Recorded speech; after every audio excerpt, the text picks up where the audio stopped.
नमस्कार दोस्तों, आपका समाचार अपना देश के इस क्राइम कहानी के एपिसोड में स्वागत है। दोस्तों, गुनहगार कितना भी शातिर क्यों ना हो, आखिरकार वो पकड़ा जाता है। वो सोचता है कि उसके गुनाह की कभी वो जो परत है उस पर चढ़ी हुई वो चादर कभी हटेगी नहीं, लेकिन ऐसा नहीं होता है।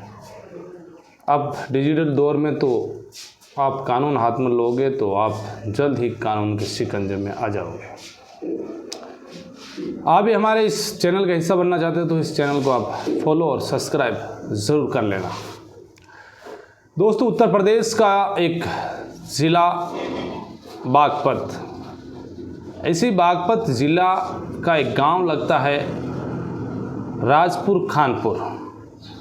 इसी राजपुर खानपुर में एक परिवार रहा करता था। इस परिवार में एक बेटी का जन्म होता है। उस बेटी का नाम रखा जाता है राखी, यानी कि राखी कश्यप। राखी कश्यप अब धीरे धीरे बड़ी हुई। वो जो है अपने गांव के स्कूल में पढ़ाई करती थी, वहाँ से आना जाना, धीरे धीरे बड़ी हुई। उसके 2-3 भाई थे। कुल मिलाकर अभी 7 साल पहले, यानी कि 2018-19 की बात है, राखी कश्यप की शादी मेरठ ज़िले में कर दी गई। वो वहाँ से शादी करने के बाद अपने ससुराल चली जाती है। जैसे ही ससुराल चली जाती है उसके बाद वो ससुराल में कुछ दिनों के लिए रुकती है। इसी बीच उसका विवाद अपने पति और अपने सास ससुर से होता है। विवाद होने के बाद वो सीधा ही राखी कश्यप वहाँ से निकलती है ससुराल से और अपने मायके आ जाती है। मायके में आने के बाद वो यहाँ पर कुछ दिन रुकती है।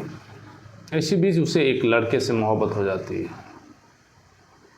अब जैसे उस लड़के से मोहब्बत हुई, उसके साथ उसने शादी रचा ली। घर वालों को कोई एतराज़ था नहीं। शादी के बाद कुछ ही दिनों के बाद जिस तरीके से पहले पति और सास ससुर के साथ उसकी लड़ाई हुई, उसकी बहस हुई, वैसे ही दूसरे पति और उसके माता पिता से उसका झगड़ा हो जाता है। वो यहाँ से छोड़कर सीधा ही वापस अपने मायके पर आती है, मायके के घर आती है।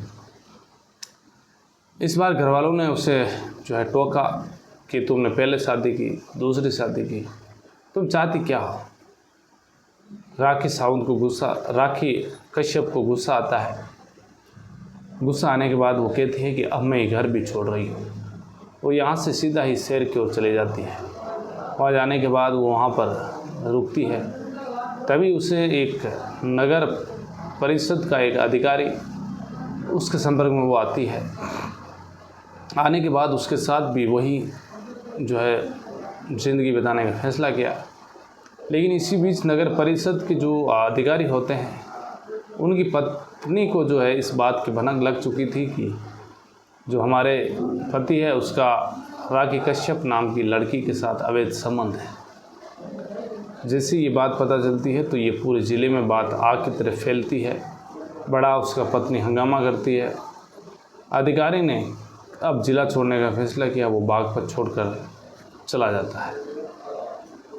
इसी बीच राखी कश्यप वापस अकेली हो जाती है। इस बार उसके संपर्क में एक ऐसा लड़का आता है। उस लड़के के जैसे संपर्क में आए उसके बाद उसका एक बीजेपी के नेता के वो संपर्क में आती है। और फिर इसके बाद 2 कत्ल होते हैं और उस 2 कत्ल की आवाज़ जो है पूरे प्रदेश में फैलती है। क्यों हुए आखिरकार वो 2 कत्ल, क्या वजह रही और किन लोगों के कत्ल हुए, वो आप इस पूरी कहानी में ज़रूर देखें।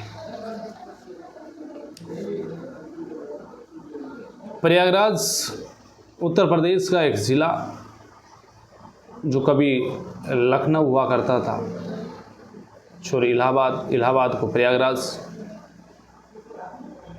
इसी इलाहाबाद का नाम प्रयागराज रखा गया। और इसी में प्रयागराज में एक कॉलोनी है, गोविंद कॉलोनी। यहाँ पर एक लड़का जिसका नाम विक्रांत अपने गांव में रहता था। और इसी बीच 2018 की बात है, उसे कुछ काम धंधा मिला नहीं गांव में ज़्यादा, तो वो सीधा ही शहर की ओर, दूसरे शहर की ओर रुख करता है और वो पहुंच जाता है बागपत। बागपत में एक डोडा विभाग होता है और इसी विभाग के अंदर उसे एक पोस्ट मिलती है CMM की। यानी कि सिटी मिशन मैनेजर।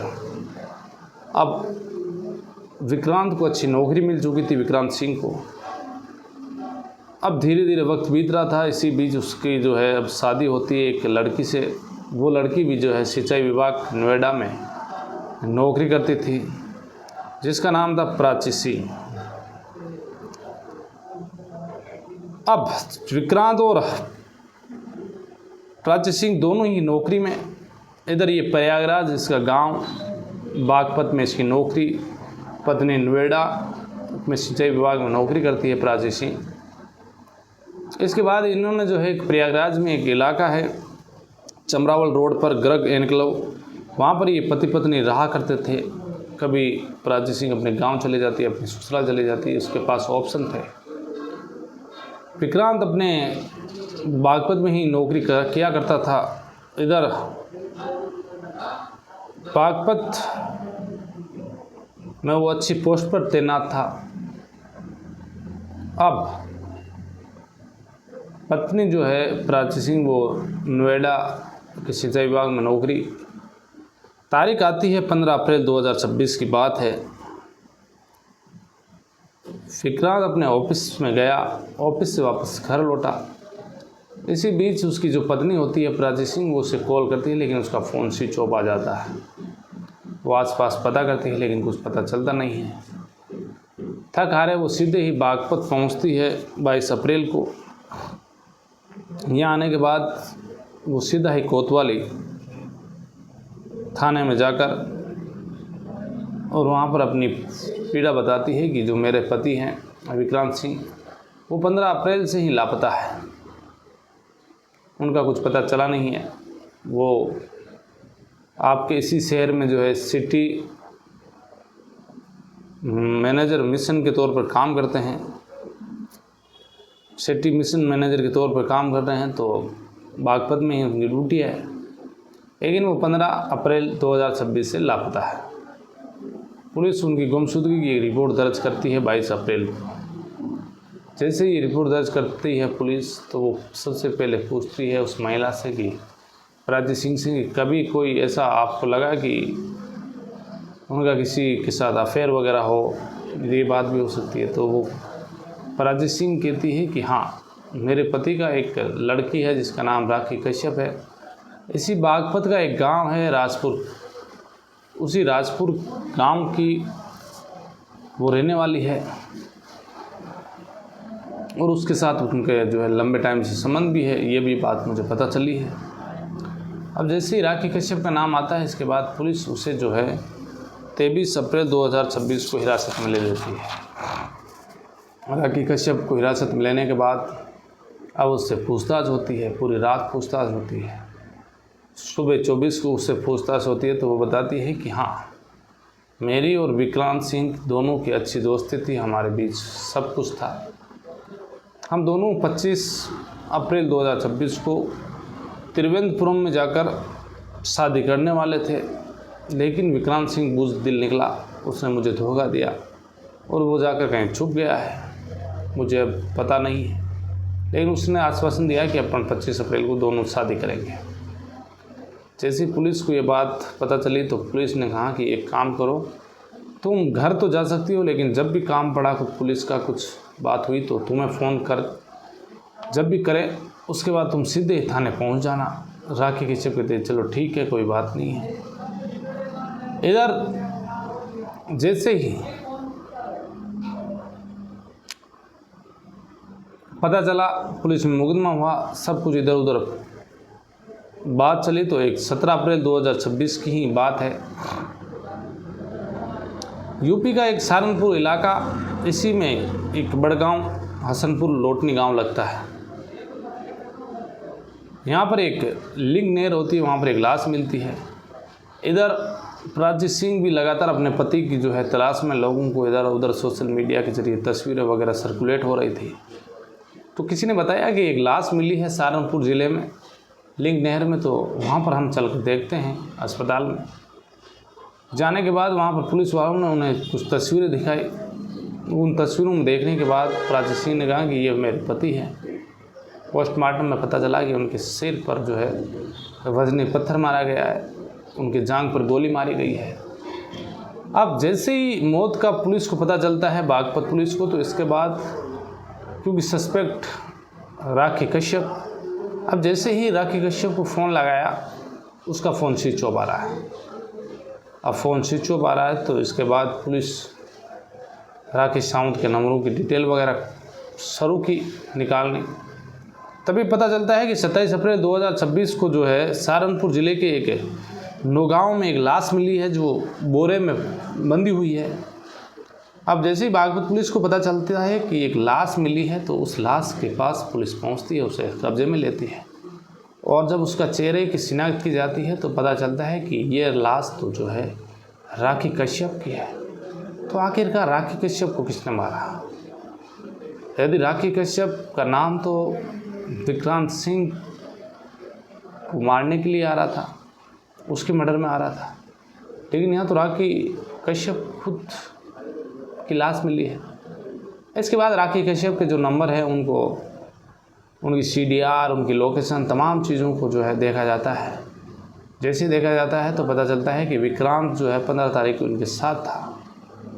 इधर पता चलता है कि इसके जो है कई अधिकारियों से और कई नेताओं से संबंध है। तो सबसे ज़्यादा बात एक BJP के नेता उनसे हो रखी है। अब BJP के जो नेता है वो पूर्व नगर अध्यक्ष भी रहे हैं, जिनका नाम सुधारस चौहान नाम है, सुधारस चौहान। अब सुधारस चौहान को जो है पुलिस ने हिरासत में लिया। इसके बाद पूछताछ शुरू हुई तो एक नाम और आता है मेडिकल कारोबारी का, जिनका नाम कपिल चौहान होता है। इन दोनों को हिरासत में लेने के बाद पुलिस पूछताछ करती है तो फिर एक चौंकाने वाला खुलासा होता है। इन दोनों ने बताया कि जो सुधारस चौहान और कपिल चौहान ने बताया कि जो राखी कश्यप है उसके कई लोगों से संबंध थे, वैसे ही विक्रांत से अच्छे संबंध थे। ये बात है 15 अप्रैल की। 15 अप्रैल को हम सब राखी कश्यप के घर पर एक पार्टी कर रहे थे। वहाँ पर विक्रांत सिंह भी था, साथ में हम 2 लोग और थे। शराब पी रहे थे, पार्टी कर रहे थे, डांस कर रहे थे, नाच रहे थे। इसी बीच विक्रांत सिंह और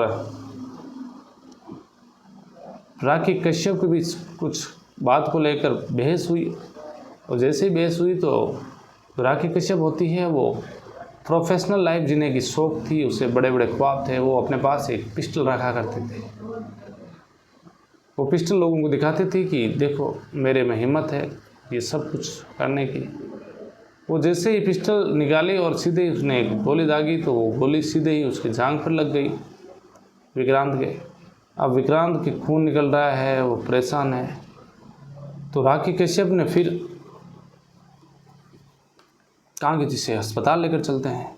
तो इससे पहले उसने एक पुलिस को कॉल किया, 112 पर कॉल करके कहा कि मेरे पति को जो है उन्होंने खुद ने ही अपने हाथ से गोली मार ली है, इसलिए पुलिस जल्दी आ जाएगी। लेकिन उसके बाद उसने फ़ोन स्विच ऑफ कर दिया।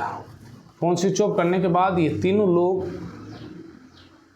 जो भाजपा के पूर्व नगर अध्यक्ष हैं सुधारस चौहान, उसके साथ में कपिल चौहान जो मेडिकल कारोबारी है, और राखी कश्यप, तीनों ही इस कपिल चौहान की गाड़ी में बैठते हैं। उसकी लाश को जो है तब तक वो जिंदा था, उससे कहा कि अस्पताल लेकर चलते हैं, उससे गाड़ी में बिठाया जाता है। जैसे ही सहारनपुर की एक सुनसान जगह पहुंचते हैं तो इनके दिमाग में ख्याल आया कि ये अपने को जो है पुलिस में फंस जाएंगे, केस होगा, तो क्यों ना इस विक्रांत सिंह को मार डालते हैं। फिर ये तीनों ही मिलकर उसके सर में वजनी चीज़ से मारते हैं। उसकी मौत होने के बाद उसे लिंग नहर में फेंक देते हैं। जैसे ये फेंकते हैं तो इसके बाद ये वापस अपने अपने काम में बिजी हो जाते हैं। इसी बीच इन दोनों को पता चला कि जो राखी कश्यप है उसको पुलिस ने हिरासत में लिया, उससे पूछताछ हो रही है। तो फिर इन दोनों ने कहा कि एक काम करते हैं, इस राखी कश्यप को भी रास्ते से हटा देते हैं, जिससे कि कभी भी हम पकड़े नहीं जाएंगे। इसके बाद राखी कश्यप को इन लोगों ने फ़ोन किया और उससे कहा कि चलो मिलते हैं, एक पार्टी रखते हैं। फिर ये वहीं इसी बागपत में एक इलाका है, उस इलाके में इसको लेकर जाते हैं, वहाँ पर पार्टी सार्टी करते हैं। पार्टी सार्टी करने के बाद छोरी ये जो मेडिकल कारोबारी होता है कपिल चौहान, इसके फार्म हाउस पर लेकर जाते हैं। इसी सहारनपुर में एक जगह है, उस जगह पर वहाँ ये पार्टी करते हैं, शराब पीते हैं, मीट खाते हैं और इसके बाद इस राखी कश्यप की जो है गला दबाकर बेरहमी से हत्या कर देते हैं। और फिर इसके बाद जो सारी कहानी है वो बागपत पुलिस ने सुलझा ली है। बागपत पुलिस ने तमाम एक्सपर्ट के ज़रिए इन दोनों लोगों को जो है हिरासत में लिया। ये भी पता चला है कि इससे पहले जो ये भाजपा का पूर्व नगर अध्यक्ष हैं सुदर्शन चौहान, इसके ऊपर दंगा भड़काने का आरोप भी लगा, क्योंकि एक पार्टी से संबंध रखता है तो वहाँ पर अभी सरकार इनकी है, इसी पार्टी की सरकार है, तो इसने अपने पावर से जो है उस वक्त ये जेल नहीं गया, लेकिन अब 2 हत्याओं के मामले में ये जेल में है। तो ये थी आज की कहानी। फिर किसी कहानी में आपसे मुलाकात होगी, तब तक के लिए आप अलर्ट रहिए, सावधान रहिए, क्राइम से बचिए। जय हिंद, जय भारत।